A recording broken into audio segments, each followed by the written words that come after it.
नमस्कार साथियों, मैं अजय कुमार। उत्तराखंड देश का ऐसा पहला राज्य बन गया है जहां पर यूनिफॉर्म सिविल कोड लागू हो गया है। यह बात आप लगातार सुन रहे होंगे, टेलीविज़न के जरिए सुन रहे होंगे, नेताओं की जुबान से यही बात आ रही होगी।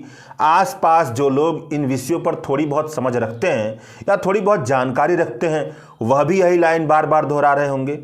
तो मेरे मन में एक ख्याल आया कि अब यही लाइन स्कूल कॉलेजों तक पहुंच जाएगी, जनरल नॉलेज का हिस्सा बन जाएगी।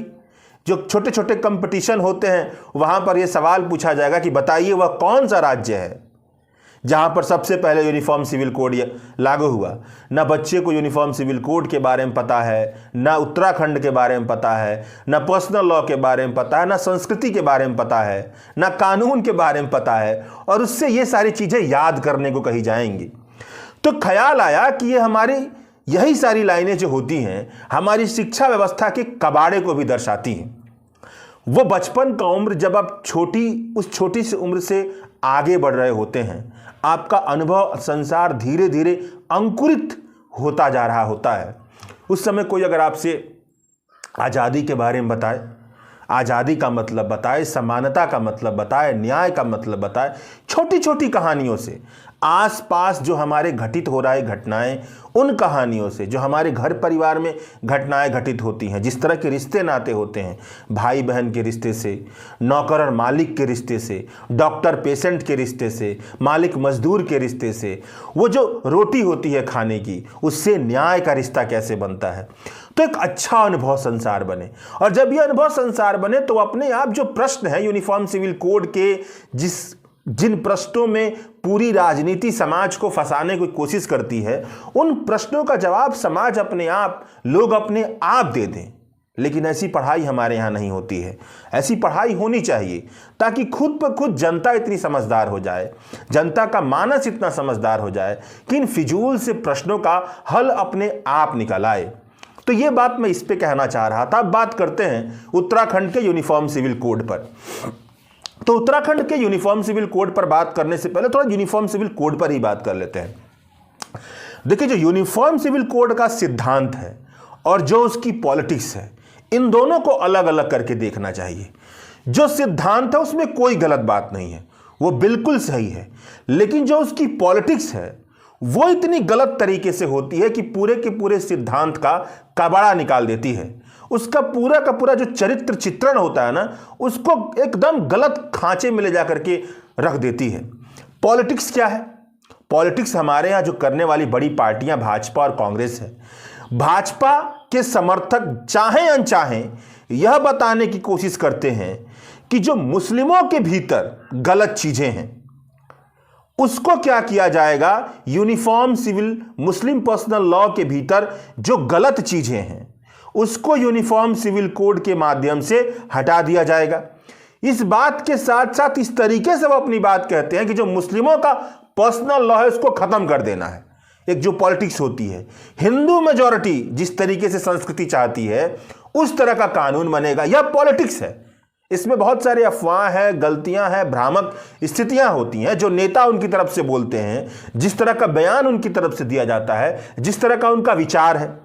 अब जो कांग्रेस पार्टी है जो विपक्ष में खड़ी है, वह दिलाती है कि दरअसल इससे क्या होगा, हिंदू बहुसंख्यकवाद की जो पूरी संस्कृति है वह पूरे के पूरे पर्सनल लॉ पर लागू हो जाएगी। जो दूसरी अल्पसंख्यक संस्कृतियां हैं उनके तहत जो पर्सनल लॉ है उनको हटा दिया जाएगा। यह पूरा देश हिंदू बहुसंख्यकवाद में बदल जाएगा। मुस्लिमों के जो सांस्कृतिक अधिकार हैं उन्हें छीन लिया जाएगा। इसकी प्रतिक्रिया इधर से विपक्ष की तरफ से ऐसी दी जाती है। इनके बड़े बड़े नेता नहीं कहेंगे, मगर बड़े बड़े नेता के परोक्ष में जो सपोर्टर होते हैं, जो मिलकर के एक राजनीतिक विमर्श को बनाते हैं, वो इस तरीके का विमर्श खड़ा करते हैं जिसमें यूनिफॉर्म सिविल कोड को लेकर के बहुत सारी भ्रांतियां फैल जाती हैं, बहुत सारी गलतफहमियां फैल जाती हैं और मामला समझ में नहीं आता है। अब तो कांग्रेस पार्टी खुल के कह रही है कि सिद्धांत तौर पर वह यूनिफॉर्म सिविल कोड से सहमत है। उसके जो बड़े अगुवा नेता हैं उन्होंने भी बार बार इस बात को कहा, लेकिन अब जोर देकर कहते हैं कि सिद्धांत तौर पर इस बात से सहमत है। लेकिन फिर भी जो उसके सपोर्टर हैं वो एक अलग ही दुनिया में रहते हैं, उन्हें एक अलग ही डर है। और जो हिंदू मेजॉरिटी है उसके नेता और सपोर्टर दोनों कहते हैं कि दरअसल देखिए, हिंदू राष्ट्र तो हम बनाना चाहते थे और यूनिफॉर्म सिविल कोड के जरिए परोक्ष तौर पर दबी जुबान में यही बात होती है कि उन्होंने हिंदू राष्ट्र का कानून भी जो होता है वो बना दिया, लेकिन ऐसा है नहीं। यूनिफॉर्म सिविल कोड क्या है? तो ये तो पॉलिटिक्स हो गई जिसमें गलतियां। आप सिद्धांत पर बात करते हैं। सिद्धांत क्या है यूनिफॉर्म सिविल कोड का? यूनिफॉर्म सिविल कोड का सिद्धांत यह है कि जो सिविल कोड होते हैं, हर धर्म का अपना सिविल कोड है। मतलब वो धर्म किस तरीके से प्रशासित होगा, उसके शादी, उसके उत्तराधिकार की व्यवस्था, उसके परिवार की व्यवस्था, उसमें अगर किसी बच्चे को गोद लिया जाता है तो उसकी व्यवस्था, यह सारे जो पारिवारिक दृष्टि से जो सिविलियन मामले होते हैं किस तरीके से गवर्न होंगे, उसके लिए उनका एक अपना पर्सनल लॉ है। जो उनकी संस्कृति होती है उसको गवर्न करने के लिए एक उनका अपना पर्सनल लॉ है। हिंदू पर्सनल लॉ है, मुस्लिम पर्सनल लॉ है, जैन, बुद्धिस्ट, ये सबके, सिख पर्सनल लॉ है, ये सबके अपने अपने पर्सनल लॉ है। तो ये बात समझिए, केवल मुस्लिम पर्सनल लॉ नहीं है, हिंदू पर्सनल लॉ भी है। ये बात बार बार फैलाई जाती है केवल मुस्लिम पर्सनल लॉ है, नहीं, हिंदू पर्सनल लॉ भी है। तो सबके अपने अपने पर्सनल लॉ है। इन पर्सनल लॉ के माध्यम से ये पूरे धर्म के भीतर रहने वाले लोग, भले ही धर्म का भीतर रहने वाले लोग, धर्म के भीतर रहने वाले किसी व्यक्ति ने कहा हो कि वो हिंदू धर्म को नहीं मानता है, मुस्लिम धर्म को नहीं मानता है, वो धर्म से अलग हो गया है, मगर फिर भी उसके जीवन को, उसके संस्कृति को, उसके शादी विवाह को गवर्न करने का अधिकार इन सारे पर्सनल लॉ के पास होता है। तो ये पर्सनल लॉ है। अब इन पर्सनल लॉ में कुछ खामियां हैं। बहुत सारी अच्छी बातें हैं, ऐसा नहीं है कि सारे पूरा का पूरा पर्सनल लॉ ही खराब है ना, उसमें कुछ खामियां हैं जो समय के हिसाब से दूर होनी चाहिए, लेकिन दूर नहीं हुई। वो खामियां क्या है? लैंगिक, मतलब कि औरतों की जो स्थिति है वो इस तरह की स्थिति है कि उनके साथ भेदभाव हो रहा है, उत्तराधिकार के मामले में भेदभाव जैसी स्थितियां दिखती हैं। तो इस तरीके से अगर आप देखें तो जो जितने भी पर्सनल लॉ हैं बुनियादी तौर पर उनमें बहुत सारी अच्छाइयां हैं, मगर उसके बावजूद भी जो संविधान के मूल्य होते हैं, जैसे समानता का मूल्य है, जैसे आप भेदभाव नहीं करेंगे उसका मूल्य है, आज़ादी का मूल्य है, आपके साथ न्याय होगा, इन सारों का जो गहरे मूल्य है, संवैधानिक मूल्य है, जो सिद्धांत है, जो मानवाधिकार है, उनका उल्लंघन होता है। उन उल्लंघनों को, वो खामियां जो हैं, जो लैंगिक समानता लाने के लिए बहुत जरूरी है कुछ ऐसा कोड किया जाए जहां पर वो खामियां दूर हो जाएं, तो उसके लिए यूनिफॉर्म सिविल कोड बहुत जरूरी है। अब यहां पर यह कहा जाता है कि दरअसल जो मुस्लिमों की पूरी संस्कृति है या हिंदुओं की पूरी संस्कृति है, अगर कोई ये कह रहा है कि हिंदुओं की पूरी संस्कृति, मुस्लिमों की पूरी संस्कृति या जैन या बौद्ध की पूरी संस्कृति खत्म करके एक नया पर्सनल लॉ, एक नया सिविल कोड बनाया जाएगा, तो वो गलत, वो सिविल यूनिफॉर्म सिविल कोड का मतलब गलत समझ रहा है। यहां पर क्या होगा, जो यूनिफॉर्म सिविल कोड का सिद्धांत है वो ये है कि आप अपनी शादियां जैसे करते हैं वैसे कीजिए, कोई दिक्कत नहीं है। हमारी जो हिंदू धर्म की शादी होती है वो सप्तपदी विवाह की तरह होती है, पंडित आते हैं, अपना जो मर्जी सो करते हैं। मुस्लिम धर्म में निकाहनामा होता है, अनुबंध होता है, ये सब ठीक है, ये सब करने की इजाजत है। लेकिन जहां जहां पर ऐसा दिखेगा, उस पूरे के पूरे पर्सनल लॉ में जहां जहां पर आपको ऐसा दिखेगा, उस पूरे के पूरे सांस्कृतिक प्रशासन की स्थिति में कि यहां पर गलत है, यह संवैधानिक मूल्यों के हिसाब से समानता, न्याय, स्वतंत्रता जैसे जो बड़े मूल्य हैं उनके खिलाफ जाता है, लैंगिक समानता के खिलाफ जाता है, तो उसको हटा दिया जाएगा।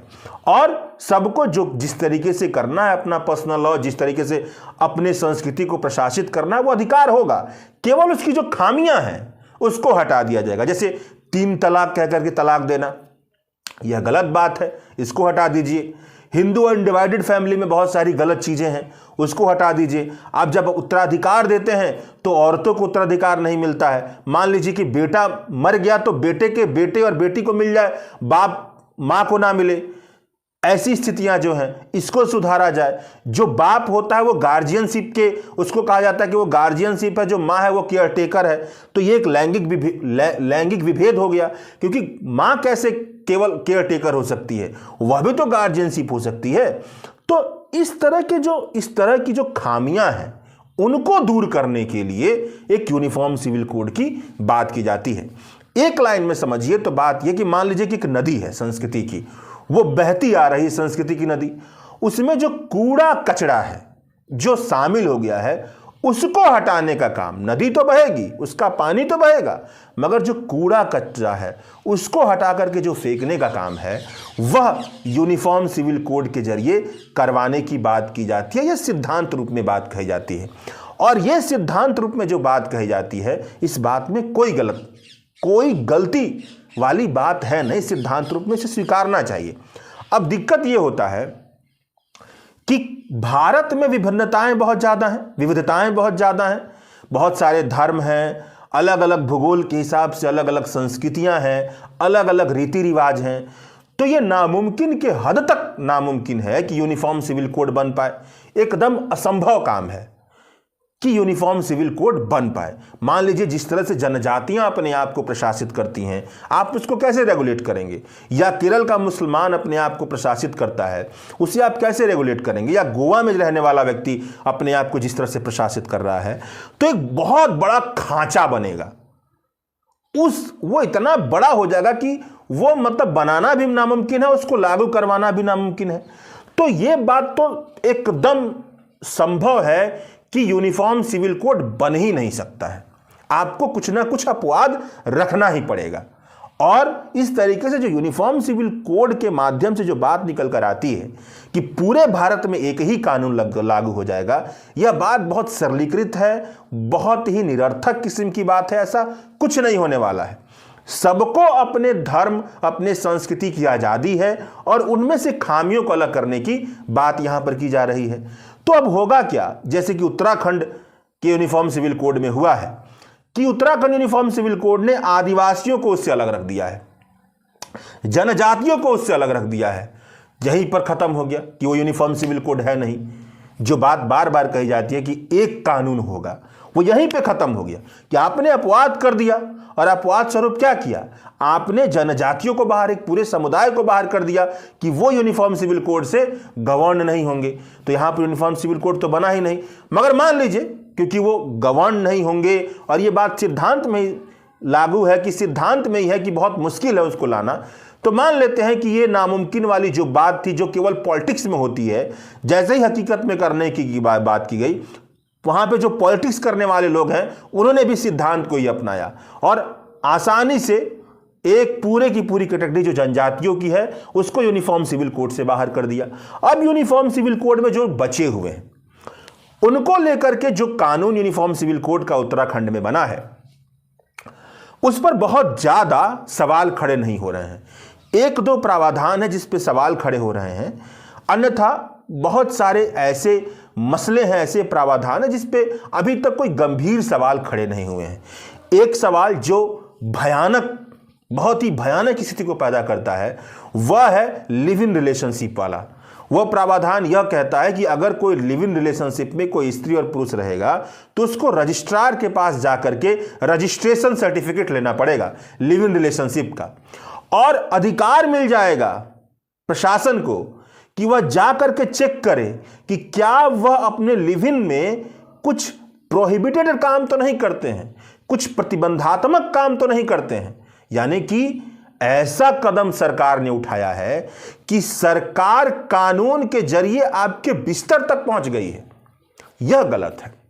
यह बात पूरी तरीके से, जो पूरा प्रावधान है, इस प्रावधान में जो निजी स्वतंत्रता का हनन इतना ज्यादा है कि यह गलत है। इसको कहीं से भी स्वीकार नहीं किया जा सकता है।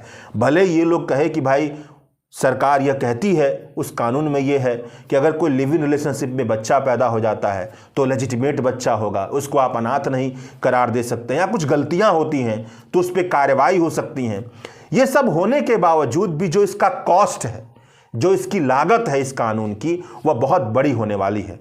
कभी भी पुलिस वाला एक डंडा लेकर के आपके घर में घुस सकता है। कोई स्त्री पुरुष हैं तो आपके पास सर्टिफिकेट है, नहीं है तब भी गिरफ्तार, अगर है तो आप प्रोहिबिटेड काम कर रहे थे। और हमारे देश में आप जानते हैं कि पुलिस किस तरीके से काम कर रही है, काम करती है, और इस समय तो किस तरीके से काम कर रही है।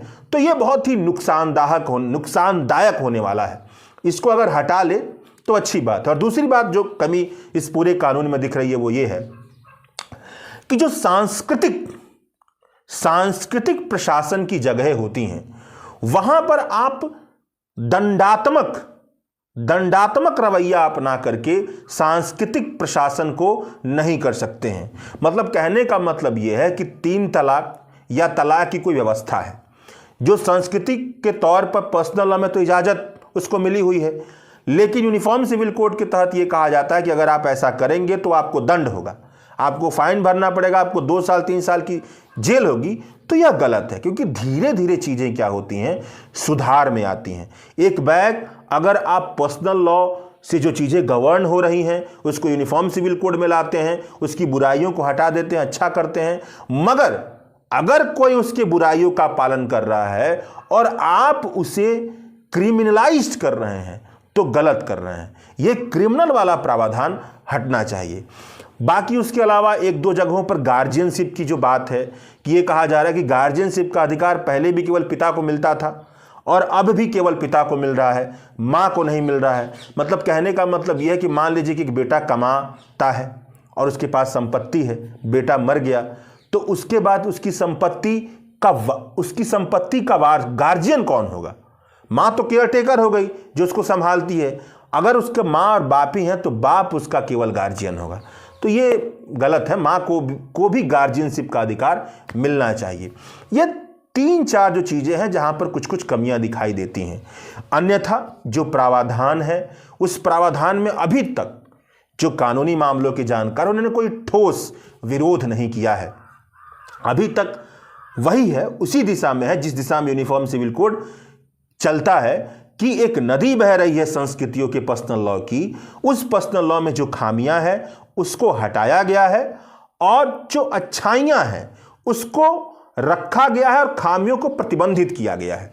जैसे कि मुस्लिम पर्सनल लॉ में यह है कि 13 साल की उम्र में शादियां औरतों की करने की इजाज़त दी जाती है लड़कियों की, इसको ख़त्म कर दिया गया है। 18 साल उनका निर्धारण किया गया है, एक अच्छी बात हुई है, यानी खामी थी उसको दूर किया गया। तो ये सारी चीज़ें हुई हैं। अगर कोई ये कह रहा है कि बहुत सारी बातें इनहेरिटेंस एक्ट से आई हैं या स्पेशल मैरिज एक्ट से आई हैं तो बिल्कुल सही कह रहा है, एकदम ऐसा ही हुआ है। लेकिन हमें यह देखना पड़ेगा कि वो जो प्रावधान आया है वो क्या संवैधानिक मूल्यों के हिसाब से गलत है या सही। अगर वो सही है तो कोई बात नहीं, अगर गलत है तो उसे खारिज किया जाए। भारत का संविधान ही अपना संविधान थोड़ना है, पूरी दुनिया के संविधान से मिलाकर बना है। हमें देखना ये होता है कि क्या वो मानवीय मूल्य पर, जो सनातन मूल्य हैं, स्वतंत्रता, समानता और न्याय के उन मूल्यों पर वो ठीक है या नहीं, तो ये देखना होता है। तो ये बात कहनी थी। शुक्रिया। अगर आपको हमारा विश्लेषण ठीक लगता है तो हमारे चैनल को सब्सक्राइब कीजिए। शुक्रिया।